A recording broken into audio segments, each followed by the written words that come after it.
Momentous occasion today, fulfillment of one of the pledges by the government in as far as security reforms in the security services is concerned.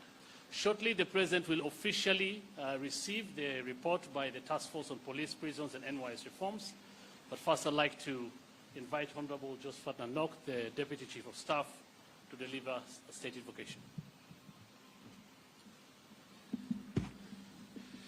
Your Excellency the President, Your Excellency the Deputy President, the Cabinet Secretary is present, the Principal Secretary is present, the Chairperson and members of the National Task Force, honorable guests, distinguished ladies and gentlemen.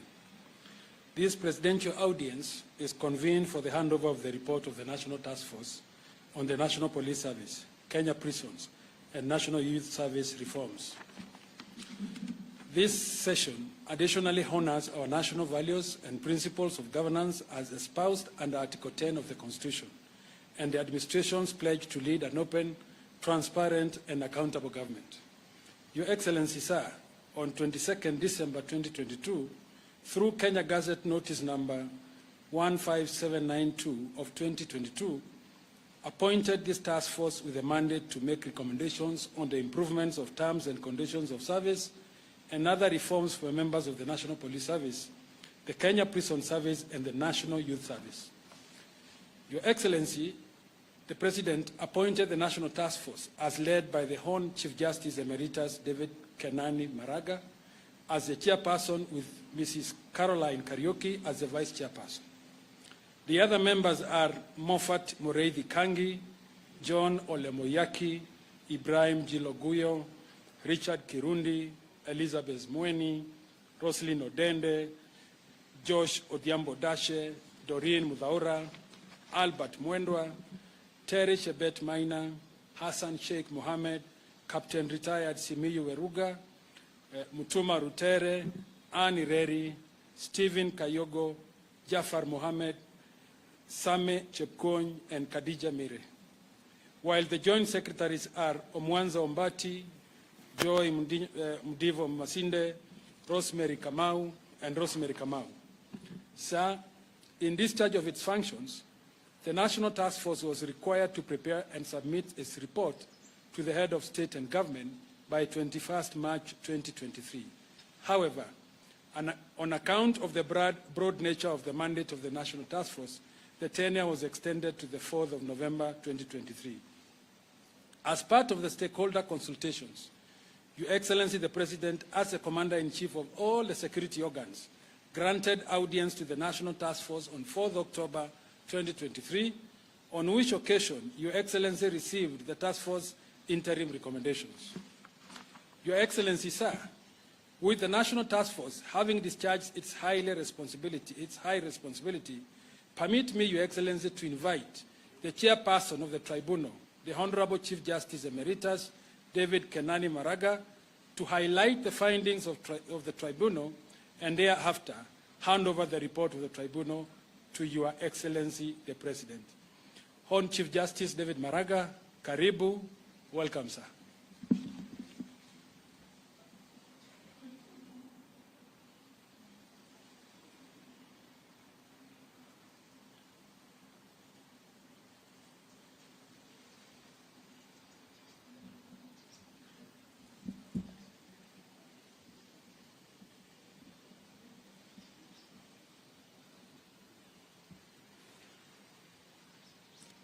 Your Excellency, the President of the Republic of Kenya, Honorable William Ruto, Your Excellency, the Deputy President, Rigathi Gachagua, the CS Interior, the PS Interior, senior government officials and the heads of the police, prison and the National Youth Service present here.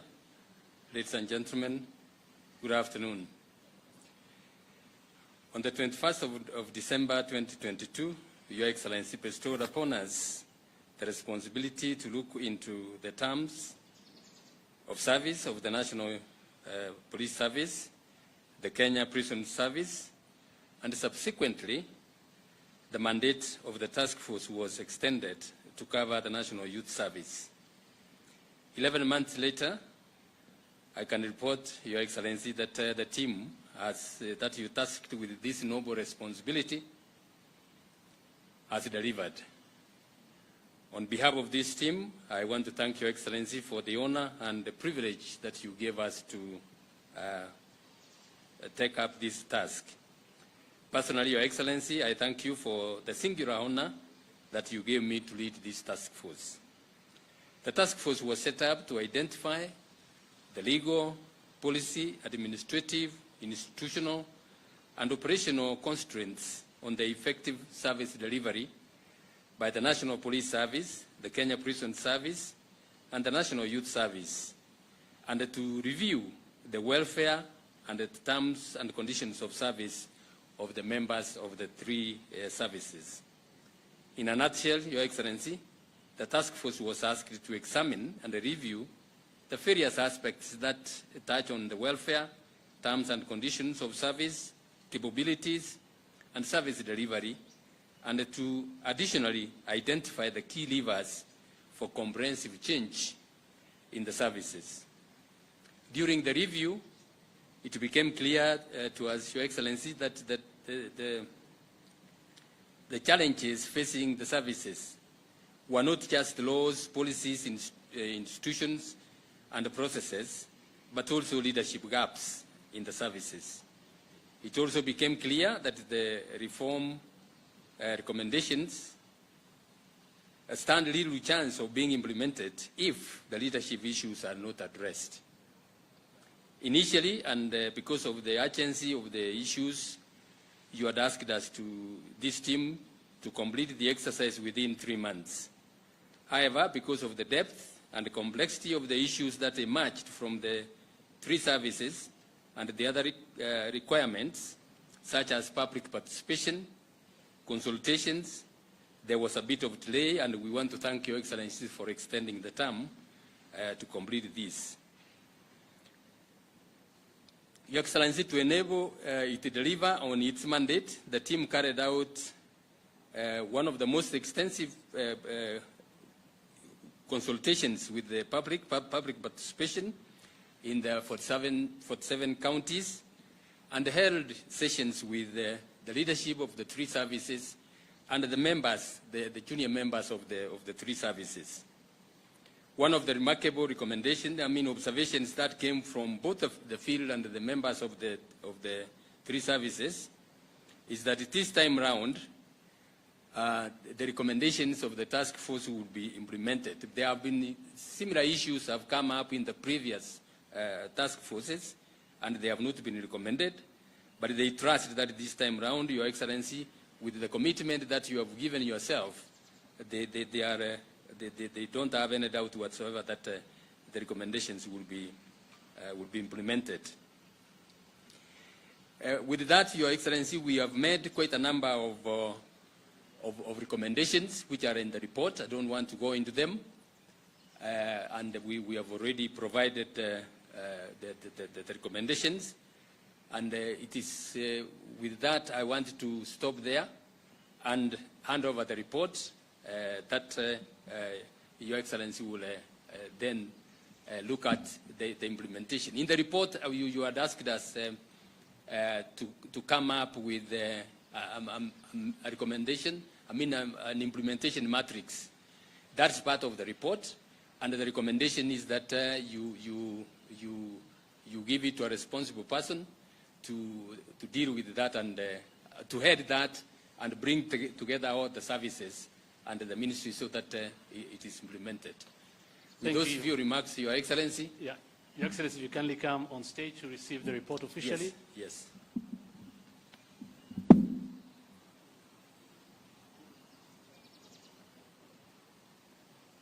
For our guests, kindly have a seat.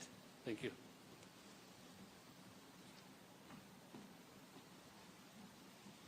With those remarks, Your Excellency, it is now my singular pleasure, on behalf of the task force that you set up, to hand over the report to you.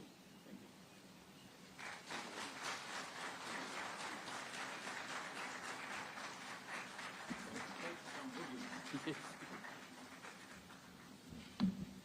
Thank you very much, Your Excellency. I'll kindly ask you to take a seat, as now I invite the Deputy President, His Excellency, to make a few remarks, and thereafter I invite you to make your remarks.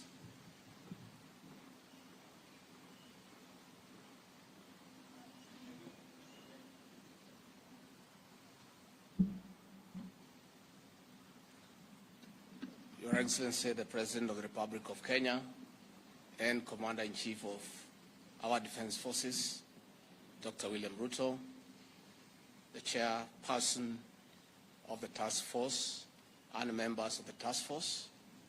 Your Excellency, today is a great day and it's a big win for our officers in uniform.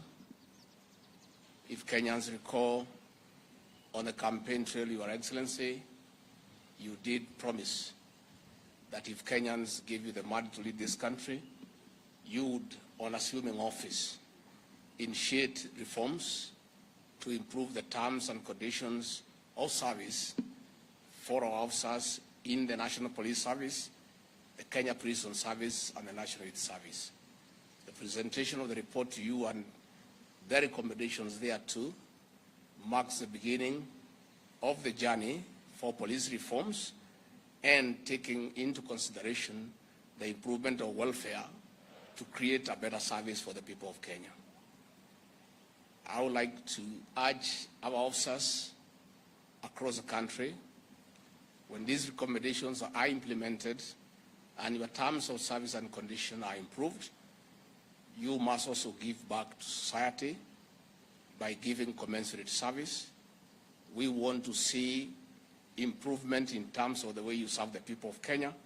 We want police officers to do away with corruption as a way of also appreciating the reforms that have been initiated by the President.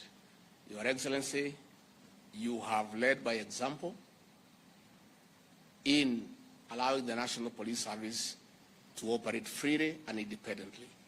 On assuming office, you did give the Inspector General of Police the functions of the accounting officer so that the police force, the police service remains independent. Your Excellency, it is on record that yourselves and the rest of us who serve under you have no control over the operations of the National Police Service. Even the Cabinet Secretary for Interior oversees the police service on policy matters, but they retain their operational independence. On that note, Your Excellency, it is also important that we commend the CS Interior and his PS and the National Police Service for the improved security situation in the country.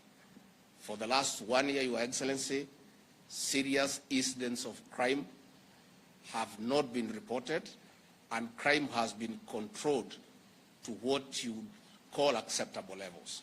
The guns are silent in North Rift, in Northern Kenya, and other than petty crime, there is general improvement of the security situation in the country, and this, Your Excellency, has contributed to the upsurge of tourism in this country. As we speak, all hotels along the coast in Masai Mara and other tourist destinations are full as a result of improved security situation in the country. Again, the improved security situation in the country is responsible for the trooping of investors in this country, because investors will only come to a country that is secure and where they are guaranteed of their security and their investments. I therefore want to encourage Professor Kindiki and his team, as we approach the Christmas session, to be more vigilant and to make sure that the people of Kenya have an opportunity to enjoy their holidays with their families, and an atmosphere of investment continues to prevail so that we can attract foreign investors and other people from the world who want to come to this great country. With those very remarks, it is now my singular honor to request the President of the Republic of Kenya to come and address the nation. Mr. President.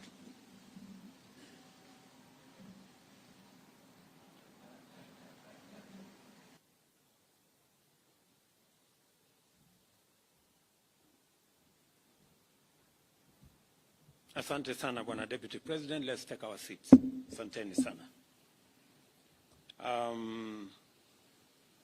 Mr. Deputy President, our CS Interior PS Interior, the chair of this police reforms task force, your deputy and the members of the task force, including our members of the police service, the prison service, and the National Youth Service. Today, I am delighted to achieve a critical step towards one of the key commitments of the Kenya Kwanza administration. When I took the oath of office, I committed to undertake reforms of our security sector in line with our democratic imperatives and to improve operational efficiency of our police force. The transformation of our security sector has been overdue for many decades, and in all fairness, many attempts have been made, both within the specific security sector agencies and by the national government centrally. These efforts have, at best, produced only minimal positive change. As a result, the weakness in the security services have grown to major challenges, which have further devolved into a threat to the integrity, efficiency, security, and public trust in the security agencies, and by extension, eroded their trust in the government's ability to guarantee the most basic right, the security of persons and their property. We pledged to transform our security services and to increase the state's capacity to protect the people, their belongings, their freedom, and their interests, to create an appropriate environment for enterprise, investment, commerce, and industry.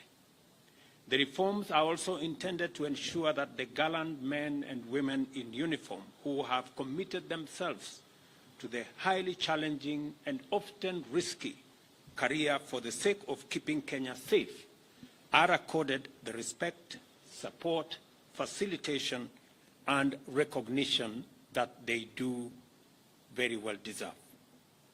Accordingly, on December 21st, 2022, I appointed the task force on the reform of the National Police Service, the Kenya Prison Service, and subsequently the National Youth Service. This task force, led by our able chairman, retired Chief Justice David Maraga, was charged with the assignment to identify the legal, policy, administrative, institutional, and operational constraints to effective service delivery by these services. The committee took up the assignment with remarkable dedication and discharged its terms of reference meticulously, thoroughly, and in a manner which clarifies the assignment of recommended remedial interventions with a diagnosis of recognized challenges. I can testify to this task force dedication because they updated me frequently and on time on their progress, as well as evolving issues during the course of their work. Going by my initial perusal of the report, and in accordance with the task force periodic updates, I am satisfied that the report I have received this afternoon has done justice to the assignment that I gave to the task force. The task force has diagnosed 4 primary problems in our services that have hampered effective and efficient service delivery, rendered them resistant to growth and transformation, and collapsed their stature in the eyes of many Kenyans. The problems are broadly underfunding, deficient leadership, structural and organizational weaknesses, and most critically of all, corruption. These perennial problems have impaired the terms and conditions of service, welfare, as well as motivation of officers who serve, and severely undermined service delivery to the detriment of the safety and security of the people of Kenya, their belongings, their investments, and their interests. None of the services covered in the report receive adequate funding or even anywhere near it. The inappropriate processes and structures involved in recruiting, supporting, deploying, and promoting officers render the entire sector vulnerable to inefficiency, low professional standards, operational ineptitude, ethical lapses and malpractices, and general institutional decay. Coupled with this, outdated and inappropriate legal frameworks and organizational structures have created loopholes for malpractice, confusion, overlaps, outright conflict, and sometimes general inefficiency. In the report, corruption has been cited quite frequently and described as systemic, endemic, entrenched, deeply embedded, and rampant. Clearly, we have a serious problem in there, in that we have never developed in these services the capacity to serve the nation to any satisfactory standard, and as a result, the services have become increasingly suboptimal and problematic at worst. Our aim is not only to restore integrity, efficiency, and accountability by waging an anti-corruption campaign throughout government, and in this case, within the services. Our primary objective is to secure the transformation of this nation by instituting a professional, efficient, effective security sector which is defined by integrity, service, and accountability. We are therefore going to pay attention, and great attention at that, to the numerous well-considered recommendations made by the task force. Necessary changes to important instruments and measures, including policy, strategic, legislative, and operational frameworks, shall be implemented by the government in line with the recommendations made by the task force. Consequently, some will await action by Parliament to amend relevant legislation and the conclusion of the necessary work by committees, similar bodies as recommended in this report, including the Salaries and Remuneration Commission. Those that are administrative will be implemented immediately. In this regard, I am directing the relevant organs of government to commence implementation of the various recommendations of the task force, beginning with the following. Number one, alignment of the terms and conditions of service of the National Police Service, Kenya Prison Service, and the National Youth Service with other security agencies. We now confirm that these three services are now moved to the security sector. Review the pay, living conditions, medical cover, housing, and other aspects of welfare for police of the service, and simply, let me repeat that, review the pay, living conditions, medical cover, housing, and other aspects of welfare for members of the services, and simply to do the right thing for these officers. I have seen the recommendation that has been made by the task force to enhance the salaries of our policemen, our National Youth Service, and our prison service by 40% over the next 3 years. I think it is a well-considered recommendation. We will now await the workings of the Salaries and Remuneration Commission to make the necessary adjustments so that we can implement this recommendation. We've also seen the recommendation of the career progression of our officers, so that there will be two categories of admission, one for constables and another for the cadet in all the three services. Again, this will give us the opportunity to grow appropriate leadership in all the three services. Number 4, review legislative and policy framework governing operations within the National Police Service, the Kenya Prison Service, the National Youth Service, to ensure better service to Kenyans, greater accountability, transparency, respect for the rule of law and integrity, and the subordination of these critical security services to civilian oversight and authority in line with our deepening democratic credentials. Institutionalize a long-term equipment modernization for all the 3 services. I am very clear in my mind, we are already undertaking the modernization of the police service equipment requirements. Then it will be followed by the Kenya Prison Service and the National Youth Service. We have already made provisions in the supplementary to enable the National Youth Service begin the journey to be the arm of government that will help us mobilize young people from the grassroots and to use their energy, talent, knowledge, and expertise to drive National Youth Service. Automate human resource and finance management procedures in the 3 services, including processes for recruitment, transfer, promotion, and payment of salaries and allowances. The recruitment and promotion of members of the police service will be made transparent, competitive, and merit-based. The entry qualifications for all services will be raised to align with the expected competencies of officers, but without losing sight of the imperative to implement affirmative action. Implement the human resource policy on transfer for all officers in the 3 services to ensure no officer serves for more than 3 years in the same county.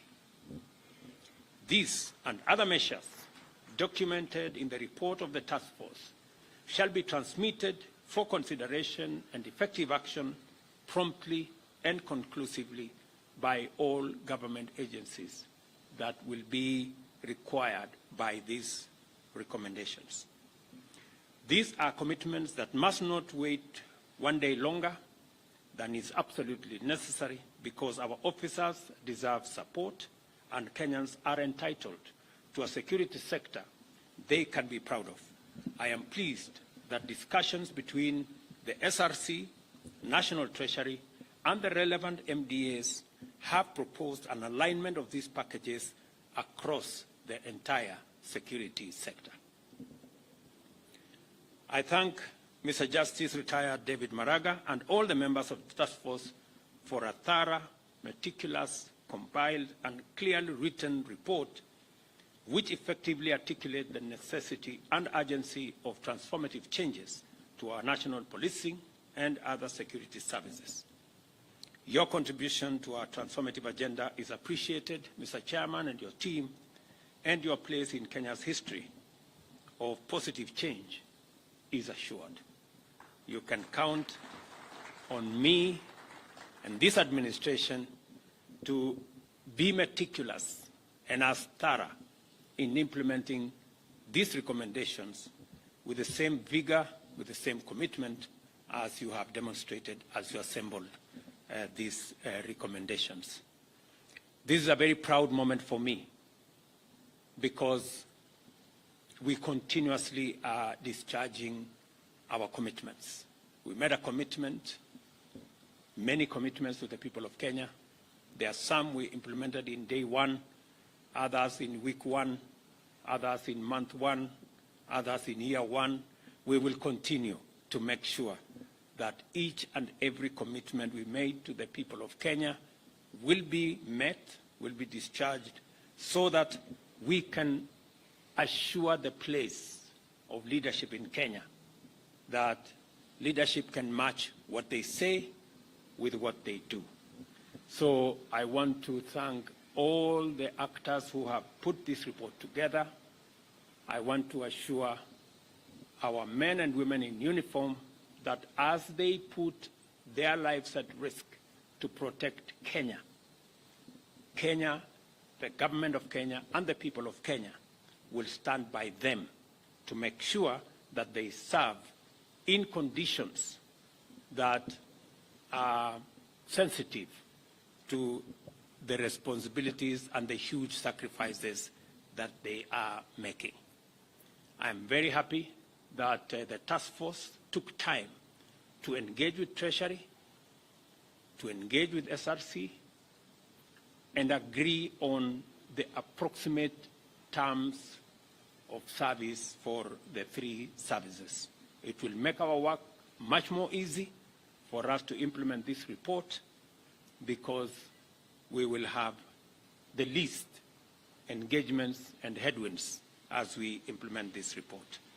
Again, to all those who participated, I know many servicemen in the police, in the prisons, in NYS, gave their recommendations. Many other actors gave their recommendations. Many Kenyans participated in many different ways to put this report together. In our constitutional responsibility to engage the public in making sure that decisions of government are sensitive to what the Kenyan public want and desire. I'm very proud that we are now one step in the right direction to make sure that our policemen, whether it is their salaries, medical requirements, and all the other issues, will be addressed using the recommendations by the task force, recommendations which have been handed over to me today. Asanteni sana, and God bless you. Thank you, Your Excellency the President. Distinguished guests, ladies and gentlemen, that marks the end of this brief event. Thank you very much.